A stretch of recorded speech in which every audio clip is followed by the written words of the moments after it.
Fundamental unit of life पे। और इसमें हमने यहाँ पर पूरा चैप्टर कंप्लीट कर लिया था। आज हम इसके एमसीक्यू देखेंगे, इसमें जो इंपॉर्टेंट क्वेश्चंस बन सकते हैं एग्जाम में वो सब चीज़ें यहाँ पर डिस्कस करने वाले हैं। तो फर्स्ट क्वेश्चन हमारे पास है मैच द फॉलोइंग। इनमें मैच करना हमें, तो यहाँ पर सबसे पहला है सेल वॉल। सेल वॉल यहाँ पर क्या रहता है, सेल वॉल से कनेक्ट करें अगर चीज़ों को, तो यहाँ पर क्या होता है, माइटोकॉन्ड्रिया या फिर राइबोसोम्स या क्लोरोप्लास्ट या फिर नॉन लिविंग। तो हमको पता है जो सेल वॉल होता है वो कैसा होता है, नॉन लिविंग होता है।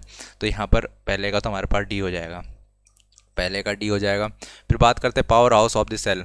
ठीक है, powerhouse of the cell किसको कहा जाता है, हमें पता है माइटोकॉन्ड्रिया को कहा जाता है, माइटोकॉन्ड्रिया को कहा जाता है। 2 का यहाँ पर ए हो जाएगा। फिर बात करें अगर यहाँ पर फोटोसिंथेसिस, तो फोटोसिंथेसिस कहाँ पे होता है, तो फोटोसिंथेसिस क्लोरोप्लास्ट में होता है यहाँ पर, तो तीसरे का सी हो जाएगा।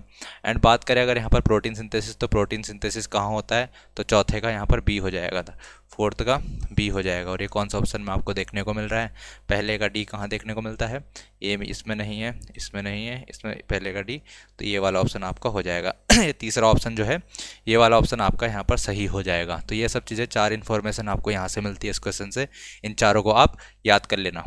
आगे बढ़ते हैं नेक्स्ट क्वेश्चन की ओर। यूकैरियोटिक सेल में क्या क्या चीज़ें होती हैं ये हमको देखनी है। तो क्या यूकैरियोटिक सेल में डिस्टिंक्ट न्यूक्लियस होता है, क्या उसमें न्यूक्लियोलस होता है, या उसमें न्यूक्लियर मेम्ब्रेन प्रेजेंट रहता है, क्या यूकैरियोटिक सेल में न्यूक्लियोइड होता है। तो इनमें से कौन कौन सी चीज़ें प्रेजेंट रहती है। तो अगर हम बात करें तो यहाँ पर न्यूक्लियोइड जो होता है ये यहाँ पर प्रेजेंट रहता है प्रोकैरियोटिक सेल में, प्रोकैरियोटिक सेल में। तो यहाँ पर जब ये प्रोकैरियोटिक सेल में रहता है तो ये तो नहीं हो सकता किसमें, ये वाला यहाँ पर अगर बात करें न्यूक्लियोइड, न्यूक्लियोइड का मतलब क्या हुआ, न्यूक्लियोइड मतलब एक न्यूक्लियस, जो न्यूक्लियस नहीं रहता है, न्यूक्लियोइड होता है, प्रोकैरियोटिक सेल में पाया जाता है, और ये कंप्लीट न्यूक्लियस नहीं होता है। ठीक है, तो यहाँ पर बात करें हम तो जो यूकैरियोटिक सेल है उसमें न्यूक्लियोइड नहीं होता है, तो ये तीनों चीज़ें प्रेजेंट रहती हैं। तो यहाँ पर ऑप्शन ए बी सी जिसमें है वो वाला हमारा सही हो जाएगा आंसर। ये वाला क्वेश्चन आप कर लेंगे। तो हमको याद रखना है न्यूक्लियोइड किस में रहता है, न्यूक्लियोइड यहाँ पर प्रोकैरियोटिक सेल में प्रेजेंट रहता है। आगे बढ़ते हैं नेक्स्ट क्वेश्चन की ओर। यहाँ पर भी हमें मैच करना है चीज़ें। Energy currency of the cell किसे कहा जाता है। ठीक है, सेल की एनर्जी करेंसी किसे कही जाती है, तो ये हमको याद होगा, हमने पढ़ा था। तो ये कहा जाता है यहाँ पर एटीपी को। एटीपी को क्या कहा जाता है, energy currency of the cell कहा जाता है। फिर अगर हम बात करें यहाँ पर ऑर्गेनेल विच रिलीज ऑक्सीजन, तो ऑर्गेनेल विच रिलीज ऑक्सीजन में से कौन सा हो जाएगा, माइटोकॉन्ड्रिया, राइबोसोम्स, आरबीसी, एटीपी। और ऑप्शन क्या है, human cell lacking nucleus. Human cell जिसके पास, ह्यूमन सेल्स लैकिंग न्यूक्लियस, जिसके पास यहाँ पर न्यूक्लियस नहीं होता तो वो आरबीसी होता है।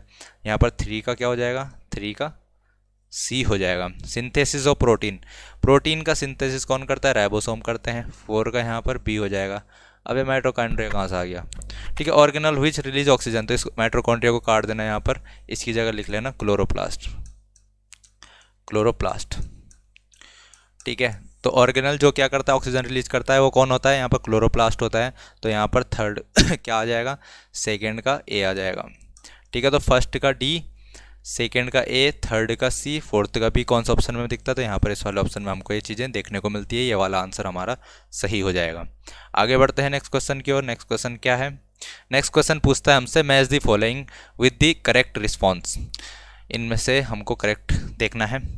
लार्जेस्ट सेल, तो हमने लार्जेस्ट सेल जो पढ़ा था वो कौन सा पढ़ा था, हमने देखा था शुतुरमुर्ग का जो अंडा होता है वो सबसे बड़ा सेल होता है, तो फर्स्ट का डी हो जाएगा।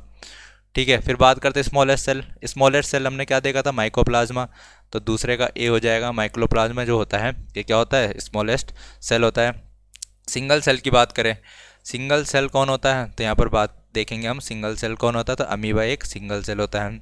तो यहाँ पर हमारा सी वाला ऑप्शन हो जाएगा। ठीक है, और प्रोकैरियोटिक सेल की जब बात करेंगे तो प्रोकैरियोटिक सेल क्या होता है, ये बैक्टीरिया, तो बैक्टीरिया क्या होता है, प्रोकैरियोटिक सेल होता है। फोर्थ का बी यहाँ पर देखने को मिल जाएगा हमें। तो प्रोकैरियोटिक सेल कौन होता है, बैक्टीरिया प्रोकैरियोटिक सेल होता है। तो फर्स्ट का डी, सेकंड का ए, थर्ड का सी, तो ऑप्शन नंबर यहाँ पर जो 4 ये वाला हमारा ऑप्शन है वो वाला सही हो जाएगा। इन पर ध्यान मत देना यार, ए बी सी डी कर लेना इनको, ये साला गूगल वो था जो गूगल स्लाइड में अपने आप ऐसा हो गया। ठीक है, आगे बढ़ते हैं नेक्स्ट क्वेश्चन की ओर। Match the following with the correct response. अब देखते हैं ये वाला क्वेश्चन। देखो, लिविंग मेम्ब्रेन सराउंडिंग सेल, तो लिविंग जो सेल को सराउंड करने वाला मेम्ब्रेन रहता है, ठीक है, वो लिविंग रहता है, उसको क्या कहते हैं हम, तो उसको हम कहते हैं यहाँ पर प्लाज्मा मेम्ब्रेन, प्लाज्मा मेम्ब्रेन कहते हैं। तो 1 का बी हो जाएगा। उसके बाद बात आती है, ये चीज़ें पढ़ी क्या हमने, सिंगल मेम्ब्रेन सराउंडिंग वैक्यूल, तो वैक्यूल को सराउंड करने वाले सिंगल मेम्ब्रेन को क्या कहा जाता है, तो इसको देख लेना, ये होता है हमारे पास डी, टोनोप्लास्ट। तो दूसरे का डी, टोनोप्लास्ट कहा जाता है उसे भाई, ठीक है। जो वैक्यूल होता है उसको सराउंड करने वाला जो मेम्ब्रेन रहता है उसको टोनोप्लास्ट कहा जाता है, ये आपको यहाँ पर याद रखना है। ग्राउंड मटेरियल ऑफ क्लोरोप्लास्ट, तो क्लोरोप्लास्ट का जो ग्राउंड मटेरियल रहता है उसको कहा जाता है यहाँ पर स्ट्रोमा। तो थर्ड का यहाँ पर कर लेना ए, थर्ड का क्या हो जाएगा, ए हो जाएगा। ग्राउंड मटेरियल ऑफ क्लोरोप्लास्ट उसको क्या कहा जाता है यहाँ पर, उसको कहा जाता है स्ट्रोमा।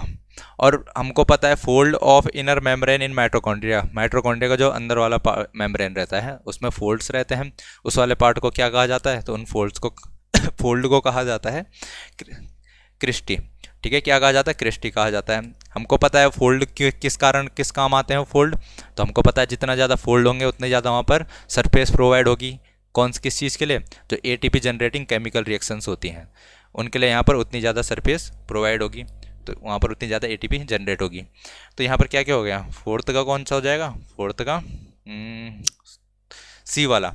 तो फर्स्ट का बी, सेकेंड का डी, थर्ड का ए, फोर्थ का सी, ठीक है। बहुत सिंपल यहाँ पर क्या बना रखे हैं मैंने ऑप्शंस बना रखे हैं इनके लिए, कंफ्यूज करने वाले बिल्कुल नहीं है। एक भी आता होगा तो वो वाला आंसर हमारा सही हो जाएगा, अगर एक भी पॉइंट इसमें आपको आता होगा तो आप लोग कर सकते हैं इसको।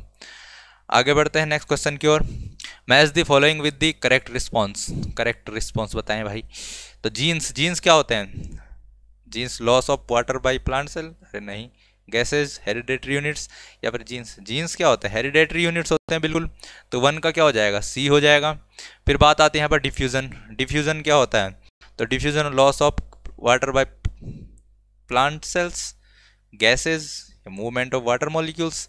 तो यहाँ पर देखेंगे हम डिफ्यूज़न गैसेज हमने यहाँ पर लगा लेंगे, डिफ्यूज़न जो होता है गैसेज शो करते हैं। वैसे डिफ्यूज़न को यहाँ पर सॉलिड्स भी शो करते हैं, लिक्विड भी शो करते हैं। तो यहाँ पर याद रखना कि सॉलिड, लिक्विड, गैसेज सब ही डिफ्यूज़न शो करती हैं। तो यहाँ पर गैसेज दिया है तो ओनली हम गैस लगा लेते हैं, तो 2 का बी हो जाएगा। ऑस्मोसिस की बात करें तो ऑस्मोसिस क्या है, ऑस्मोसिस यहाँ पर movement of water molecules, water molecules का मूवमेंट क्या हो जाएगा, ऑस्मोसिस हो जाएगा यहाँ पर, तो यहाँ पर डी लग जाएगा। और प्लाज्मोलाइसिस हमको पता है loss of water by plant cells, जो प्लांट के सेल होते हैं अगर वो क्या करते हैं, वाटर लूज करते हैं, तो यहाँ पर वहाँ उसको क्या कहा जाता है, प्लाज्मोलाइसिस कहा जाता है। तो फोर्थ का यहाँ पर ए हो जाएगा, तो ये वाला हम कर लेंगे। फर्स्ट का सी कहाँ दिखता है, फर्स्ट का सी देखो इसी वाले ऑप्शन में दिख रहा होगा ठीक है, काफ़ी सरल यहाँ पर मैंने ऑप्शन बना रखे हैं तो आप आसानी से कर पाओगे इनको। दूसरे का बी, तीसरे का डी और फोर्थ का ए यहाँ पर हो जाएगा, तो ये वाला ऑप्शन हमारा सही हो जाएगा। आगे देखें नेक्स्ट क्वेश्चन। नेक्स्ट क्वेश्चन देखते हैं, match the following with the correct response.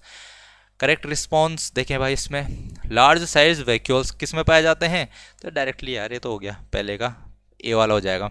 Large size vacuoles plant cell में ही हमको देखने को मिलते हैं। अब बात करते हैं अगर यहाँ पर इन दोनों की, स्वेलिंग ऑफ सेल और श्रिंकेज ऑफ सेल, इन दोनों में से। और अब यहाँ पर देखते हैं fourth, organelle that control all the activities, तो इसका भी यहाँ पर डी हो जाएगा। तो पहले का तो ए हो गया, ठीक है, फोर्थ का डी हो गया। तो पहले तो इन दोनों से यहाँ पर ये आंसर आ जाएगा। फिर भी ये चीज़ें हमको याद रखनी है, किस तरीके से सॉल्व करना है, हमको चीज़ों के फैक्ट पता होने चाहिए। स्वेलिंग ऑफ सेल की अगर बात करें, स्वेलिंग कब होगी, जब पानी क्या होगा, अंदर जाएगा, ठीक है। सेल के अंदर जब पानी जाएगा तो उसको क्या कहते हैं, एंडोऑस्मोसिस कहते हैं, एंडोऑस्मोसिस कहते हैं। तो यहाँ पर जो दूसरे का हो जाएगा, यहाँ पर दूसरे का सी हो जाएगा। श्रिंकेज ऑफ सेल कंटेंट, तो हाइपरटोनिक सॉल्यूशन, हाइपरटोनिक सॉल्यूशन में क्या होता है, सॉल्वेंट की मात्रा क्या रहती है, कम सेल के अंदर तो सॉल्वेंट ज़्यादा रहेगा, ठीक है, इसके अंदर सॉल्वेंट ज़्यादा है और बाहर सॉल्वेंट कम है।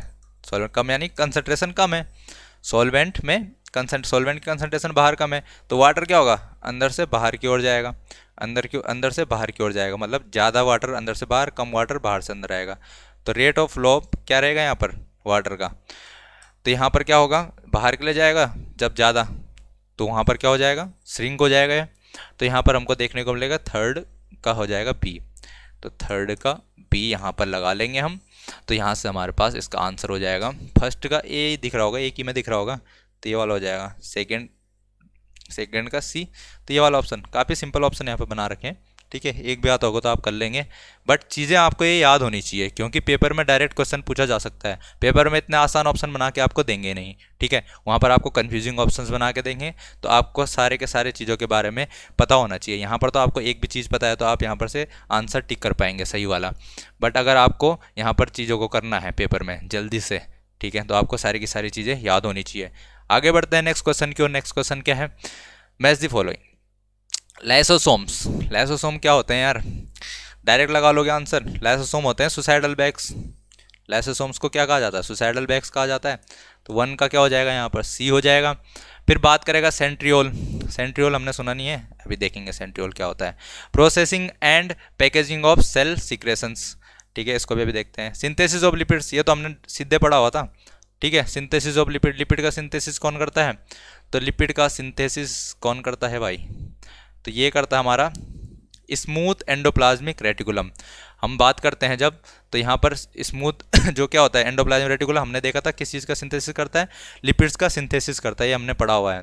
Processing and packaging of cell secretions, तो यहाँ पर सेल का सिक्रेशन कौन करता है, जैसे हमने देखा वेसिकल सिक्रेट करता है। सेक्रेटरी वेसिकल कहाँ पर निकलते थे, तो वो इससे निकलते थे, गोल्जी एपरेटस से, ये भी हमने पढ़ा था, ठीक है। तो यहाँ पर थर्ड का क्या हो जाएगा, थर्ड का डी हो जाएगा। बात करें अगर फोर्थ का, तो फोर्थ का ए हो जाएगा, ठीक है। लगा तो हम इन्हीं से भी सकते हैं, आंसर इन्हीं से भी टिक हो जाएगा। सेंट्रियोल क्या होता है, देखो सेंट्रियोल एक सिंपल सा ऑर्गेनेल होता है। ये क्या होता है, जब हमने माइटोसिस पढ़ा था, ठीक है, तो माइटोसिस के दौरान ये क्या करता है, स्पिंडल फॉर्मेशन करता है। किसी को अगर इसके बारे में डिटेल जानना हो, हमारे पास 9th के सिलेबस, 9th के सिलेबस में तो था नहीं है, ठीक है, कि ये स्पिंडल फॉर्मेशन सेंट्रियोल क्या होता है। बट अगर आपको फर्दर आगे पढ़ना है तो आप इसको पढ़ सकते हैं। ये क्या होता है, माइटोसिस के टाइम ये काम करता है कुछ, ठीक है, तो इसको देख लेना, स्पिंडल का फॉर्मेशन यहाँ पर होता है। तो हमारे इस तरीके से जो सेकंड का है, सेकंड का बी कर लेंगे हम। तो इस तरीके से कौन सा ऑप्शन सही होता है, तो पहले का सी किस में है, इस वाले ऑप्शन में है, तो ये वाला ऑप्शन हमारा सही हो जाएगा, ठीक है। नेक्स्ट क्वेश्चन की ओर बढ़ते हैं। नेक्स्ट क्वेश्चन है क्या, match the following with the correct response. अब देखो कुछ क्या है यहाँ पर, डिस्कवरीज पढ़ी थी हमने, किस किस ने किस किस चीज़ की डिस्कवरी करी थी वो हम यहाँ पर देख लेते हैं। तो रॉबर्ट ब्राउन का याद होगा आपको, चलो सबसे पहले सिंपल वाला देखते हैं, रॉबर्ट हुक। रॉबर्ट हुक का तो सबको पता होगा, तीसरे का बी हो जाएगा, ठीक है, तीसरे का क्या हो जाएगा, बी हो जाएगा। फिर बात करते परकिंजन ने क्या किया था, इन्होंने क्या खोजा था, प्रोटोप्लाज्म। प्रोटोप्लाज्म खोजा था इन्होंने, तो यहाँ पर दूसरे का सी हो जाएगा। अब बात आती है यहाँ पर रॉबर्ट ब्राउन। रॉबर्ट ब्राउन ने क्या किया था, न्यूक्लियस खोजा था, तो पहले का ए हो जाएगा। अब बात आती है स्लेडन। स्लेडन एंड स्वान ने क्या किया था, हमको पता है स्लेडन एंड स्वान ने यहाँ पर सेल थ्योरी दी थी, तो सेल थ्योरी यहाँ पर दी थी, तो ये वाला ऑप्शन हो जाएगा फोर्थ का डी। कौन सा में दिख रहा है पहले का ये, तो पहले का ये तो यहीं दिख रहा है, ठीक है, तो ये हम कर लेंगे आसानी से, ठीक है। तो ये डिस्कवरीज आपको याद रखनी है, ये ऑप्शन सिंपल इसलिए बनाए हैं ताकि आप याद कर सके चीज़ों को जल्दी से, ठीक है ना। अब ये चीज़ें जब याद हो जाएगी आपको, तो आप क्वेश्चन को टिक कर लेंगे आसानी से, जब भी एग्जाम में आपसे पूछा जाएगा। आगे बढ़ते हैं, match the following with the correct response. अब बात आती है यहाँ पर प्रोकैरियोटिक सेल में क्या पाया जाता है, हमने अभी देखा था न्यूक्लियोइड पाया जाता है, तो 1 का बी हो जाएगा। फिर बात करते हैं यहाँ पर यूकैरियोटिक सेल। तो यूकैरियोटिक सेल क्या होता है, एक कंप्लीट सेल होता है। यूकैरियोटिक सेल क्या होता है, एक कंप्लीट सेल होता है, इसके पास सारे ऑर्गेनेल्स पाए जाते हैं, तो दूसरे का डी हो जाएगा। वायरसेस को क्या कहा जाता है, वायरसेस को हमको पता है यहाँ पर कहा जाता है link between living and non living, जीवित एंड सजीव और निर्जीव के बीच की कड़ी कहा जाता है इनको, ठीक है। वायरसेस को, जो यहाँ पर क्या होता है, वायरसेस होते हैं, विषाणु होते हैं, इनको क्या कहा जाता है, सजीव और निर्जीव के बीच की कड़ी कहा जाता है, link between living and non living. तो थर्ड का यहाँ पर क्या हो जाएगा, थर्ड का ए हो जाएगा। And fourth परऑक्सीजोम्स। परऑक्सीजोम्स क्या होते हैं, तो ये ऐसे ऑर्गेनेल्स होते हैं जो क्या करते हैं, रिमूवल करते हैं टॉक्सिक सब्सटेंसेस का। जो टॉक्सिक सब्सटेंसेस होती हैं उनका रिमूवल करने का काम करती है कौन, परऑक्सीजोम्स, ठीक है ना। तो यहाँ पर फोर्थ का सी हो जाएगा और पहले का बी किस में दिखता है, तो इस वाले ऑप्शन में आपको दिखता है, तो ये वाला ऑप्शन आपका सही हो जाएगा, ठीक है। आई थिंक इतनी चीज़ आपको समझ में आ रही होगी। आगे बढ़ते हैं नेक्स्ट क्वेश्चन की ओर। नेक्स्ट क्वेश्चन क्या है, prokaryotic cell do not have. तो प्रोकैरियोटिक सेल के पास क्या नहीं होता है, वो चीज़ें हमको यहाँ पर देखनी है। प्रोकैरियोटिक सेल के पास लाइसोसोम नहीं होता क्या, प्लाज्मा मेम्ब्रेन नहीं होता क्या, न्यूक्लियोइड नहीं होता क्या, या फिर राइबोसोम्स नहीं होते हैं, तो ये चीज़ तो हमको पता है, ये चीज़ तो होती है। न्यूक्लियोइड तो होता है, प्लाज्मा मेम्ब्रेन तो सभी सेल के पास होता है, प्लाज्मा मेम्ब्रेन सारे सेल के पास प्रेजेंट रहता है। राइबोसोम्स भी इनके पास होता है, जो इनके पास नहीं होता वो है यहाँ पर लाइसोसोम। तो प्रोकैरियोटिक सेल्स के पास क्या नहीं होता है, तो उनके पास यहाँ पर लाइसोसोम नहीं होता है। आगे बढ़ते हैं नेक्स्ट क्वेश्चन की ओर। नेक्स्ट क्वेश्चन क्या है, rough endoplasmic reticulum looks rough under a microscope because of the presence of. तो किसके प्रेजेंस के कारण जो रफ एंडोप्लाज्मिक रेटिकुलम है वो रफ दिखाई देता है, रफ अपीयर होता है। तो वो हमको पता है किसकी वजह से होता है, तो हम आसानी से देख सकते हैं राइबोसोम्स रहते हैं उसकी सरफेस पे प्रेजेंट। उसकी सरफेस पे क्या रहता है, राइबोसोम्स प्रेजेंट रहते हैं, जिनके कारण वो कैसा दिखता है, वो यहाँ पर रफ नज़र आता है। नेक्स्ट क्वेश्चन की ओर बढ़ते हैं। Name the plastids in which starch, oils and proteins granules are stored. तो वो बताओ वो कौन सा क्या होता है, प्लास्टिड होता है जिनके पास क्या प्रेजेंट रहता है, जिनके पास यहाँ पर स्टोर होता है, कौन, स्टार्च, ऑयल एंड प्रोटीन। तो ये किसके पास स्टोर होता है, ये हमको पता है यहाँ पर ल्यूकोप्लास्ट के पास स्टोर होता है। तो ये वाला ऑप्शन हमारा सही हो जाएगा। नेक्स्ट क्वेश्चन की ओर बढ़ते हैं। नेक्स्ट क्वेश्चन क्या है, which is the control centre of the cell. Cell का कंट्रोल सेंटर कौन होता है, ये हमको पहले से पता है। ये क्या, साइटोप्लाज्म नहीं, प्रोटोप्लाज्म नहीं, सेल मेम्ब्रेन नहीं, न्यूक्लियस। तो ये वाला ऑप्शन हमारा सही हो जाएगा, न्यूक्लियस। न्यूक्लियस क्या होता है, यहाँ पर कंट्रोल सेंटर होता है किसका, सेल का। सेल का कंट्रोल सेंटर कौन होता है, तो वो होता है हमारे पास न्यूक्लियस, ये हमको पता है। आगे बढ़ते हैं नेक्स्ट क्वेश्चन की ओर। Which of the following is the incorrect statement with respect to cell. Cell के लिए कौन सा इनकरेक्ट स्टेटमेंट है, तो cell is the basic unit of life, cell theory बोलती है, सेल थ्योरी पढ़ी थी हमने, उसमें यहाँ पर हमको पता है कि बेसिक यूनिट ऑफ लाइफ होती है सेल। अ सिंगल सेल में constitute a whole organism.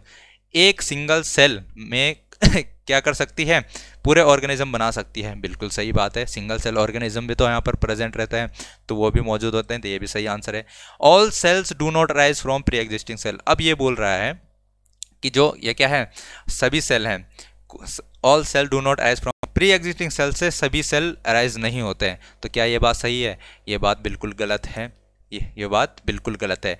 All living organism are compose of cell. तो ये हमको पता है सभी के सभी जो लिविंग ऑर्गेनिज्म, जीने वाले प्राणी हैं, वो सब किससे बने हुए होते हैं, सेल से बने होते हैं। ऑप्शन नंबर सी पे हम आते हैं। तो सभी सेल क्या होते हैं, ये बोल रहा है कि प्री एग्जिस्टिंग सेल से अराइज नहीं होते हैं। तो ये बिल्कुल, ये वाली बात बिल्कुल गलत है। सभी के सभी सेल किससे होते हैं, प्री एग्जिस्टिंग सेल से ही बनते हैं।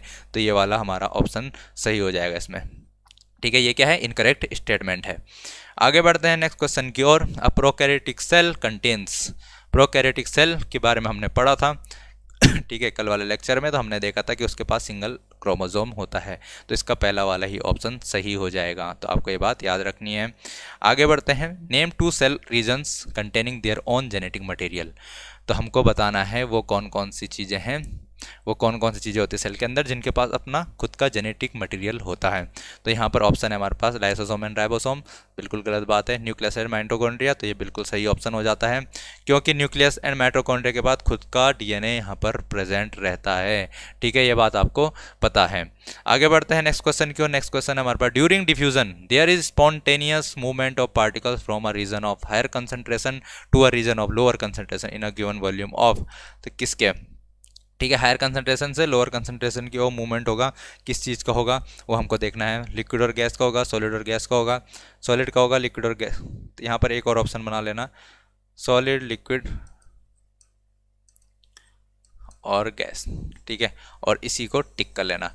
तो किसी इनमें से कोई सा भी हो, उनका यहाँ पर मूवमेंट जो होगा हायर कंसंट्रेशन से लोअर कंसंट्रेशन की ओर, तो उसी को यहाँ पर क्या कहा जाता है, डिफ्यूजन कहा जाता है।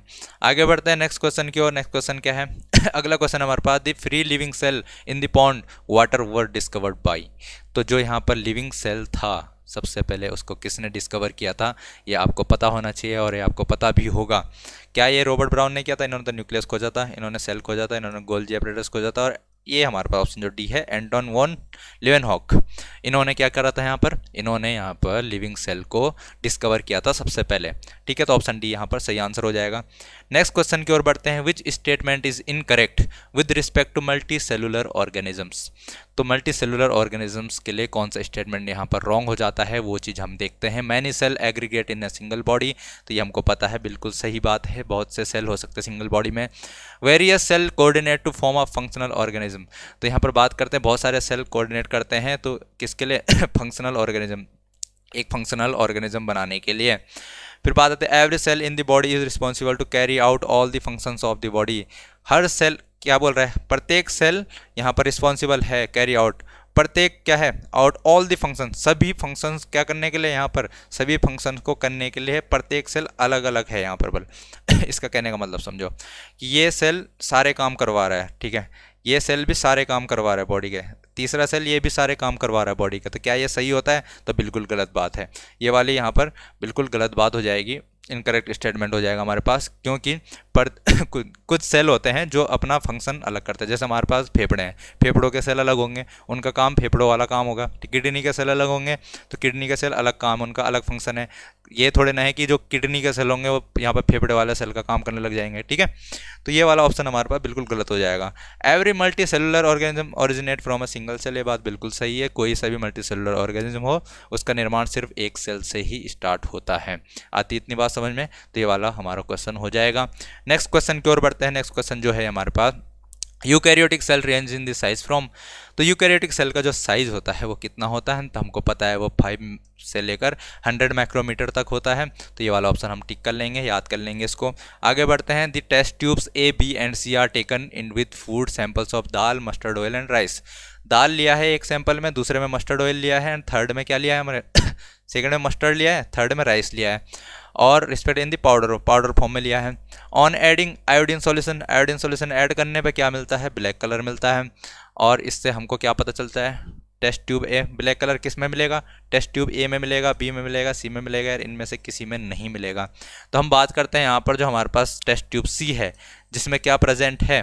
जिसमें यहाँ पर राइस प्रेजेंट है। टेस्ट ट्यूब सी में क्या प्रेजेंट है? राइस प्रेजेंट है। राइस वाला जो होगा उसमें अगर आयोडीन सॉल्यूशन मिलाएंगे तो ब्लैक, या फिर ब्लैक की अगर ग्रे कलर भी पूछता है आपसे, ग्रे कलर, तो ग्रे कलर भी पूछ दे अगर आपसे, तो यहाँ पर वो यहाँ पर देता है कौन? राइस, जब उसमें आयोडीन सॉल्यूशन में ऐड करते हैं। क्यों? क्योंकि जो राइस होता है उसमें स्टार्च प्रेजेंट होता है, और स्टार्च में जब अभी हम क्या करेंगे? आयोडीन सॉल्यूशन डालेंगे तो वहाँ पर क्या हो जाता है? वो ब्लैक या फिर ग्रे कलर दिखाता है। तो ऑप्शन नंबर सी हमारा हो जाएगा, टेस्ट ट्यूब सी, जिसमें कि राइस प्रेजेंट है। नेक्स्ट आते हैं क्वेश्चन पे। If a cell is placed in a sugar solution then in which condition movement of water occurs in both direction across the cell membrane. बात चल रही है, अगर हमारे पास क्या है, सेल को हमने क्या रखा हुआ है, यहाँ पर शुगर सॉल्यूशन है, इसमें शुगर सॉल्यूशन रखा हुआ है, ठीक है, इसमें है शुगर सॉल्यूशन, और शुगर सॉल्यूशन में हमने क्या डाला? एक सेल डाला हुआ है, शुगर सॉल्यूशन में हमने सेल डाला हुआ। अब वो बोल रहा है कि इसमें जो वाटर का मूवमेंट है ठीक है, वो किधर से किधर को होगा? यहाँ से इस सॉल्यूशन से सेल के अंदर होगा, या सेल से सॉल्यूशन के अंदर होगा? तो यहाँ पर बात करें, when the cell is placed in an isotonic solution, तो आइसोटोनिक सॉल्यूशन में रखा हुआ जब तब होगा, या फिर जब सेल आइदर आइसोटोनिक में है, हाइपोटोनिक में है, या फिर हाइपरटोनिक में है तब होगा, या फिर when the cell is placed in hypertonic solution, सिर्फ हाइपोटोनिक में यहाँ पर होगा, या फिर जब आइदर आइसोटोनिक और हाइपोटोनिक। तो देखो, इससे कोई लेना देना नहीं है। जब भी आपसे पूछा जाए कि यहाँ पर कौन सा वाटर का मूवमेंट किधर को होगा, ठीक है, तो ये बात हमको हमेशा याद रखनी है। चाहे कोई सा भी यहाँ पर सॉल्यूशन दे दे, वाटर का मूवमेंट हमेशा दोनों तरफ को होगा, ठीक है, बोथ डायरेक्शन, दोनों डायरेक्शन में हमेशा होगा। यानी कि इस सॉल्यूशन से सेल के अंदर भी यहाँ पर वाटर का मूवमेंट होगा, और सेल से यहाँ पर इस सॉल्यूशन के तरफ को भी यहाँ पर वाटर का मूवमेंट होगा। क्यों? क्योंकि यहाँ पर वाटर का मूवमेंट तो हमेशा रहता है, बस उसका रेट कम ज़्यादा होता है, ठीक है। आइसोटोनिक में तो बराबर रेट रहेगा, जितना पानी अंदर की तरफ जाएगा उतना ही पानी बाहर भी आएगा, ठीक है, आइसोटोनिक सॉल्यूशन में। बट अगर बात करें, क्योंकि दोनों का रेट वहाँ पर सेम रहेगा हमेशा। अब बात करते हैं रेट ऑफ फ्लो जब रेट ऑफ मूवमेंट, तो मूवमेंट क्या होगा? अगर क्या बाहर पानी का कंसंट्रेशन कम है तो बाहर की तरफ पानी का क्या होगा? ज़्यादा मूवमेंट रहेगा, और अंदर की तरफ कम मूवमेंट रहेगा।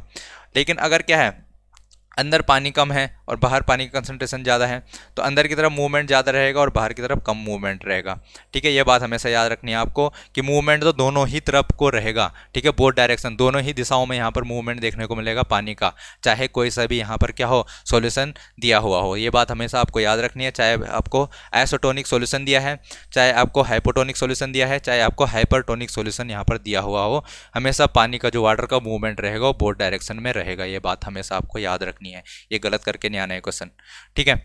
नेक्स्ट क्वेश्चन देखते हैं यहाँ पर, विच of the following is a unicellular organism. तो यूनिसेलुलर कौन सा होता है जिसमें एक ही सेल प्रेजेंट हो? तो फ्यूनेरिया होता है, या फिर मार्सिलिया होता है, या फिर यीस्ट, या फिर क्लेडोफोरा। तो आप यहाँ पर यीस्ट को टिक कर लेंगे, ये यूनिसेलुलर ऑर्गेनिज्म होता है। नेक्स्ट क्वेश्चन की ओर बढ़ते हैं। नेक्स्ट क्वेश्चन क्या है? Next is how does protoplasm differ from cytoplasm. जो प्रोटोप्लाज्म होता है वो साइटोप्लाज्म से किस तरीके से डिफरेंट होता है हमको देखना है। Cytoplasm and protoplasm are parts of nucleus. क्या ये न्यूक्लियस के पार्ट्स होते हैं? बिल्कुल गलत बात है। Protoplasm includes nucleus and cytoplasm. क्या प्रोटोप्लाज्म न्यूक्लियस एंड साइटोप्लाज्म को मिलकर बनता है? तो तो ये ऑप्शन हमारा सही हो जाएगा। ठीक है, प्रोटोप्लाज्म किसको कहा जाता है? साइटोप्लाज्म है, सेल मेम्ब्रेन हमारे पास सेल मेम्ब्रेन के अंदर वाला पार्ट साइटोप्लाज्म, और साइटोप्लाज्म के बीच में क्या प्रेजेंट रहता है? न्यूक्लियस प्रेजेंट रहता है। अब अगर हम दोनों पार्ट को कंबाइनली बोलें तो उसको कहा जाता है प्रोटोप्लाज्म। तो प्रोटोप्लाज्म क्या होता है? साइटोप्लाज्म और न्यूक्लियस को अगर कंबाइनली हम देख लें तो उसको कहा जाता है protoplasm. Protoplasm is same as cytoplasm नहीं, protoplasm is part of cytoplasm नहीं। तो ये वाला ऑप्शन हो जाएगा हमारे पास ऑप्शन नंबर बी, बिल्कुल सही। नेक्स्ट क्वेश्चन देखते हैं, what is the full form of ATP, और एटीपी का फुल फॉर्म पूछा जाता है पेपर में, इसको हम देख लेंगे। सिंपल सा, एडेनोसिन टेट्राफॉस्फेट नहीं बोलते, एमिनो ट्राइफॉस्फेट नहीं बोलते, ट्राइफॉस्फेट होता है, लेकिन कौन सा होता है? एडेनोसिन ट्राइफॉस्फेट होता है। आपको ये बात याद रखनी है, ट्राइफॉस्फेट तो होता है, लेकिन कौन सा वाला ट्राइफॉस्फेट होगा? तो एडेनोसिन ट्राइफॉस्फेट। एटीपी का फुल फॉर्म हो गया हमारे पास एडेनोसिन ट्राइफॉस्फेट, जिसको क्या कहा जाता है? Energy currency of the cell भी कहा जाता है। ये बात आपको याद रखनी है। आगे बढ़ते हैं नेक्स्ट क्वेश्चन की ओर। नेक्स्ट क्वेश्चन है, which is the not postulate of cell theory? All organisms are composed of cell, बिल्कुल सही बात है। The fluid substance of the cell is not, ये वाला नहीं है। Cell is the basic unit of life, बिल्कुल सही। All cell arise from pre existing cells, ये हमको पता है। तो ये वाला यहाँ पर नहीं है, किसका? पोस्टुलेट सेल थ्योरी का। आगे बढ़ते हैं नेक्स्ट क्वेश्चन की ओर। Which of the following statement is false regarding cytoplasm? Cytoplasm के रिगार्डिंग कौन सा यहाँ पर फॉल्स हो जाता है? It contains all cell organelles, ठीक है, साइटोप्लाज्म में ही सारे सेल ऑर्गेनेल्स रहते हैं। It is the fluid content inside the plasma membrane, बिल्कुल सही बात है। It is surrounded by nuclear membrane, क्या साइटोप्लाज्म न्यूक्लियर मेम्ब्रेन से सराउंडेड रहता है? तो ये बिल्कुल गलत ऑप्शन हो जाएगा हमारे पास, ठीक है ना, ये ऑप्शन हो जाएगा हमारे पास गलत, क्योंकि साइटोप्लाज्म न्यूक्लियर मेम्ब्रेन से तो यार न्यूक्लियस गिरा रहेगा ना, न्यूक्लियर मेम्ब्रेन से कौन गिरा रहता है? यहाँ पर न्यूक्लियस गिरा रहता है, तो ये तो हो नहीं सकता। तो जब ये गलत हो गया तो ये तो सही रहेगा। एक चीज़ है यहाँ पर, स्टेन, ठीक है, स्टेन क्या होता है? अगर आपको पढ़ना है तो यहाँ पर हायर क्लासेस में आप देख सकते हैं, 9-10 में तो स्टेनिंग है नहीं, ठीक है। तो अगर आपको देखना है इसको तो साइटोप्लाज्म की स्टेनिंग देख सकते हैं, अगर इस चीज़ को समझना है आपको तो, ठीक है। ऑप्शन नंबर डी को समझना है तो साइटोप्लाज्म की स्टेनिंग तो वैसे ज़रूरत है नहीं, मत पढ़ना, इसको रहने देना, ठीक है। तो ऑप्शन सी हो जाएगा इसका यहाँ पर। आगे बढ़ते हैं, what is the relation between lysosome and endoplasmic reticulum? Lysosome और एंडोप्लाज्मिक रेटिकुलम के बीच में क्या यहाँ पर रिलेशन होता है, तो वो चीज़ हम यहाँ पर देख लेते हैं। The enzymes of endoplasmic reticulum are made by lysosome, ये कह रहा है कि जो एंजाइम होते हैं, ठीक है, एंजाइम ऑफ एंडोप्लाज्मिक रेटिकुलम, वो किसके द्वारा बनते हैं? लाइसोसोम के द्वारा बनते हैं। तो गलत बात है यार, बिल्कुल गलत बात है, ठीक है। Lysosomes and endoplasmic reticulum carry out same function, क्या लाइसोसोम और एंडोप्लाज्मिक रेटिकुलम दोनों सेम फंक्शन यहाँ पर करते हैं? गलत बात, बिल्कुल।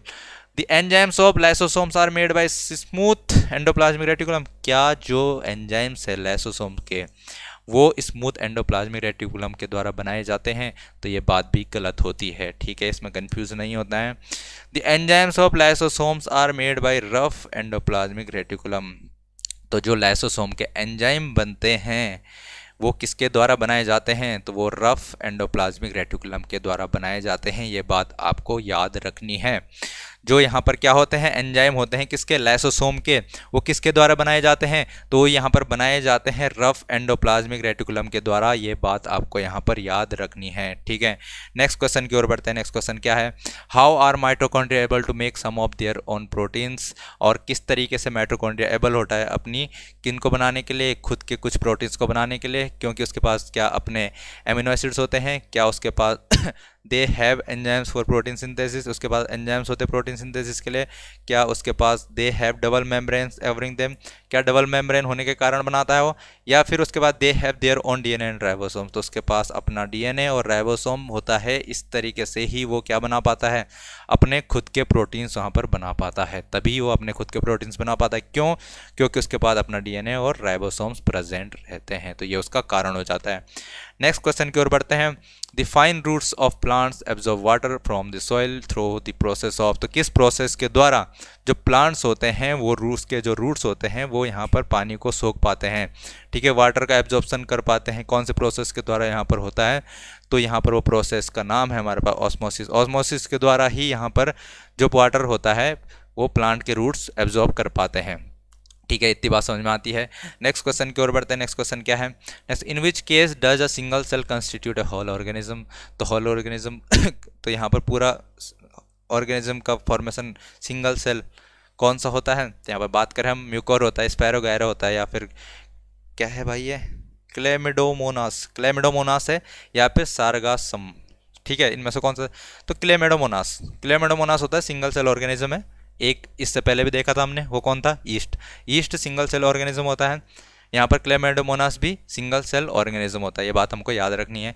नेक्स्ट क्वेश्चन देखते हैं, nucleoid is a feature of, तो ये किसका होता है? तो ये होता है हमारे पास प्रोकैरियोटिक सेल का, और प्रोकैरियोटिक सेल कौन है?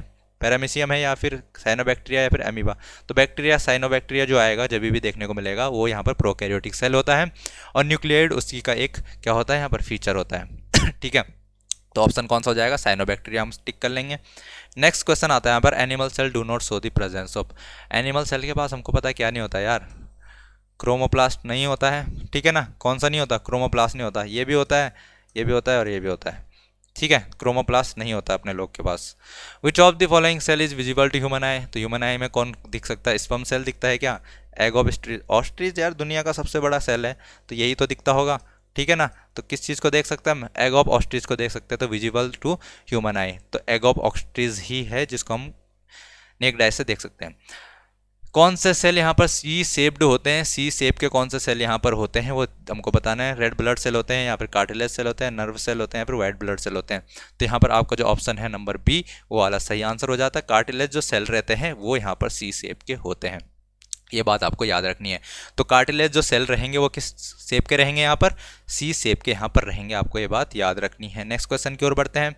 अ prokaryotic cell ranges in size from, prokaryotic cell का साइज क्या होता है? तो 1 से 10 माइक्रोमीटर के बराबर होता है, ठीक है ना? माइक्रोमीटर यानी कि 10⁻⁻6 मीटर, माइक्रोमीटर यानी कि 10⁻⁻6 मीटर। तो प्रोकैरियोटिक सेल का रेंज क्या होगा? 1 से 10 माइक्रोमीटर होगा। ये आपसे एग्जाम में पूछा जाता है डायरेक्टली क्वेश्चन। सिंपल क्वेश्चन है यार, काफ़ी सिंपल है। एक बार भी देखोगे आप तो आपको याद हो जाएंगे। नेक्स्ट बढ़ते हैं। नेक्स्ट क्वेश्चन क्या है? How is nuclear different from nucleus, तो न्यूक्लियस से किस प्रकार न्यूक्लियर डिफरेंट है? Nuclear is present in eukaryotes whereas nucleus is present, अरे यार गलत बात। Nuclear is not covered by a membrane whereas nucleus is membrane bound, तो ये बिल्कुल सही बात है, ठीक है ना? जो यहाँ पर मेम्ब्रेन से ढका हुआ नहीं होता, कौन? न्यूक्लियर के पास कोई मेम्ब्रेन नहीं होता है, जबकि न्यूक्लियस के पास हमको पता है क्या होता है? न्यूक्लियर मेम्ब्रेन होता है। तो ये वाला ऑप्शन हमारा सही हो जाएगा। इसीलिए क्या है यहाँ पर? न्यूक्लियर डिफरेंट है न्यूक्लियस से। यहाँ पर पहले वाले में क्या बोल रहा था? न्यूक्लियोइड किस में होता है? यूकैरियोट में होता है, गलत बात, प्रोकैरियोट में होता है। Nucleoid cell is a genetic material while the genetic material is present in nucleus, ठीक है, ये भी सही बात थी, पर ये डिफरेंट थोड़े ना बनाता है। ये दोनों तो एक ही चीज़ हो गई कि न्यूक्लियर के पास अपना जेनेटिक मटेरियल होता है जबकि न्यूक्लियस के पास अपना होता है, तो ये गलत, ये क्या है? ये डिफरेंट बात थोड़े ना हो गई, ठीक है। Nuclear is the other name of nuclear, अरे यार नहीं, ठीक है। तो ऑप्शन नंबर बी हो जाएगा हमारे पास सही। जो यहाँ पर न्यूक्लियर होता है न्यूक्लियर बाउंड नहीं होता है, ठीक है, ये मेम्ब्रेन बाउंड नहीं होता है, जबकि न्यूक्लियस जो होता है मेम्ब्रेन बाउंड होता है, ठीक है। तो ये हमारा क्वेश्चन नंबर 38 कंप्लीट होता है। तो यहाँ पर इतने क्वेश्चन हमने काफ़ी क्वेश्चन यहाँ पर कर लिए हैं इस चैप्टर से रिलेटेड, ठीक है। कुछ और क्वेश्चन होंगे उनको हम बाद में डिस्कस कर लेंगे कभी, ठीक है। तो ये वाला चैप्टर हम यहाँ पर फिनिश करते हैं, खत्म करते हैं, और अब यहाँ पर इसके बाद वाला जो टिश्यूज़ वाला चैप्टर है उसको हम नेक्स्ट लेक्चर में यहाँ पर डिस्कस करेंगे। पहले उसके कुछ कॉन्सेप्ट समझेंगे, उसके बाद उसके क्वेश्चन को डिस्कस करेंगे। तब तक के लिए आप पढ़ते रहिए, मिलते हैं फिर नेक्स्ट लेक्चर में।